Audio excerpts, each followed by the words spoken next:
Steve and Jill here. Hello. Welcome to the Land Academy Show, entertaining land investment talk. I'm Steve and Jack Butella. And I'm Jill DeWitt, broadcasting from sunny Southern California. Today, Jill and I talk about how to market land by Landio.com. It's one of our members' site by one of our members who's been with us probably almost 2 years now.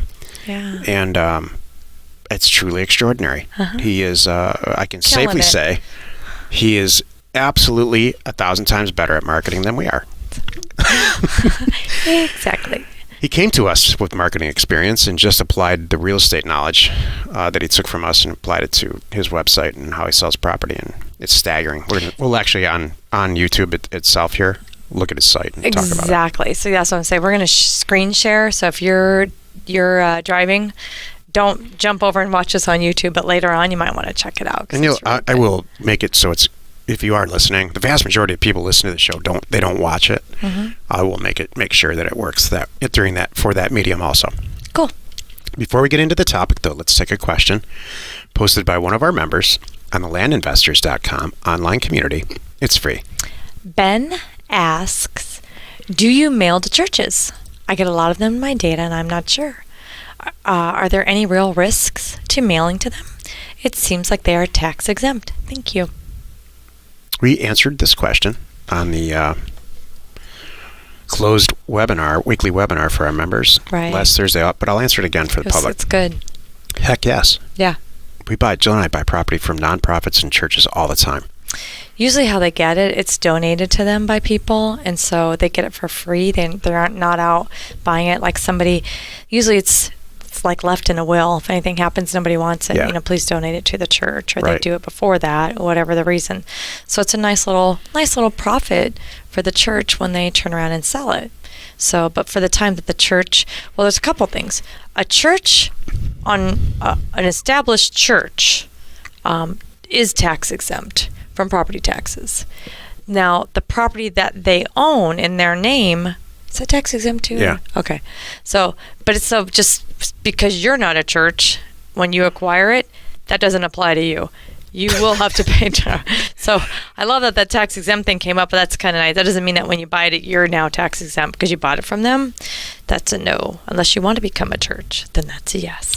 It's not just churches; it's all nonprofits, regardless of denomination, and it's a tax status. It's not a religion thing. There's a lot of hospitals and healthcare systems that are nonprofit, like Sisters of Mercy, and on and on and on. I'm not picking on them, but there's just tons. And when you really think about a large hospital in an urban area, and what they would actually be taxed. So let's say there's two hospitals right next to each other. One's for profit and one's not. Think of the financial advantage. I mean, it's millions of dollars a month. Right. I just read an article about 6 months ago on the internet about, I think it was Harvard, which is a nonprofit. One of the Ivy League schools is a nonprofit in Boston, and it's killing the city that it's in, the little town that it's in. So where does all the tuition money go? It's a nonprofit group, so it's from an accounting standpoint. Really, do you want me to bore? Nope. I'll try to do this really fast. Why is it so expensive? Nonprofits look at year over year. They look at a change in assets, air quotes. Right. They don't look at how much money they make and then divide it by shares, like a for-profit company. Exactly. For-profits all EPS, earnings per share. Nonprofits all increase in assets. So where does all the money go for the tuition? It just stays in there. Oh. It stays in there. Their assets Forever. get bigger and bigger and bigger, and they spend more on whatever. Right. They need a new building. They have the cash. They need a new building, or they hire better professors to attract more. Work on the football team. What? I hope they don't. Well, I mean, seriously, they can. I hope they hire better professors. I hope they, in the end, increase the quality of education. Not just Harvard, but anybody. Exactly. That's way off topic. I know. Well, nonprofits. So anyway, if Harvard University is in your database, the data you pull, send them a letter for sure. Sure. I can't count the number of nonprofits. I like buying from churches. They don't really. So do I. They don't know what it's worth. They're They're happy their to get an basis offer. is zero. They want some cash. No matter what they got, it's all gravy for them. They say, hey, you know what? I got a guy who wants to pay $1,000 for this. Usually, how it goes is there's often a board, and whatever your offer is, it'll go before the board, and then they'll make a decision, and it may take a week because they only meet once a month, or kind of thing. No big deal. They accept your offer, and then the next month they meet is when they're going to all get together and sign it. Yeah. So it'll take a little bit, but no big deal, and it's awesome. Who's the largest landowner worldwide? Catholic Church. That's right, the Catholic Church. I guess we talked about this. I guess we did. Probably 50 times, and I don't remember. Thank you. It's all because of what we're talking about. I like that. So, the largest landowner in the world doesn't have to pay any property taxes. How great is that? It's ridiculous. I know. I don't think it's right. Well, actually. for them, that's what I mean. How about just a 50% reduction? How about today's topic? Not tax-free. Oh, okay. Today's topic, how to market rural vacant land by Landio.com. This is the meat of the show. You have a lot of ranting going on this week. Yeah. You know what? Just pick me. Okay.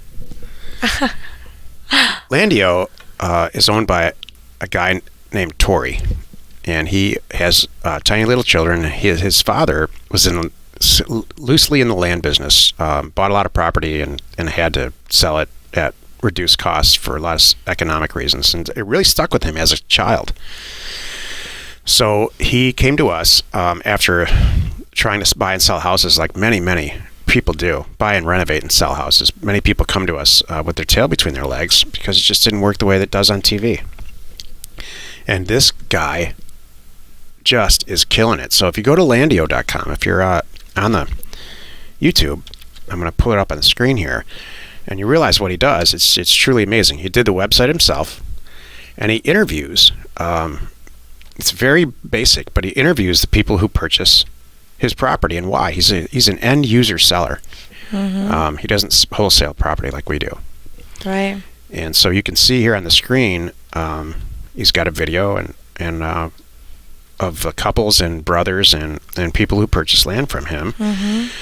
And then, what I really want to talk about is the flyover videos that he does are top notch. Mm-hmm.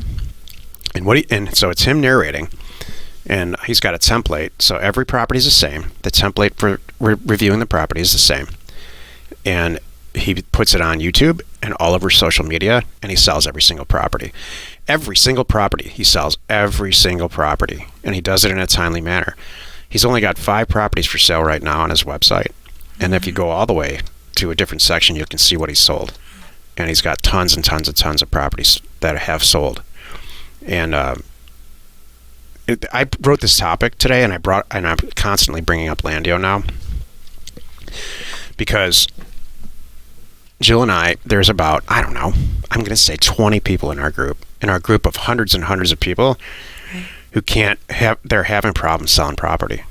And honestly, I'm a little tired of addressing it, so I think that if you're having any issue with sales, please review Tori's site, Landio. Call him even and ask him, or put it in landinvestors.com. And work on it together. I've seen a lot of our members work together on this project very successfully. Mm-hmm. So the whole point of this too is we all know how to buy it. We're buying it right. Now we need to market our properties.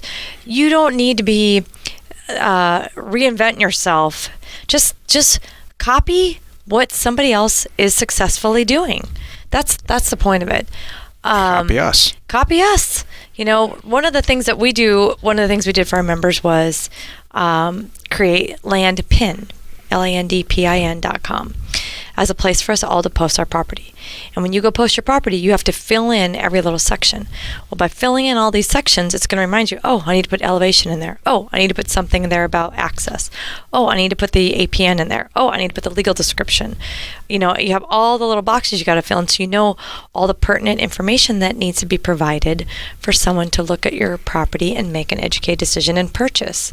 So that's a great template. So however you want to do it, start with that. copy this person. I mean, there's so many great people in our community.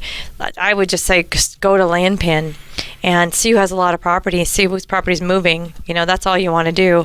Go immediately follow over to their website.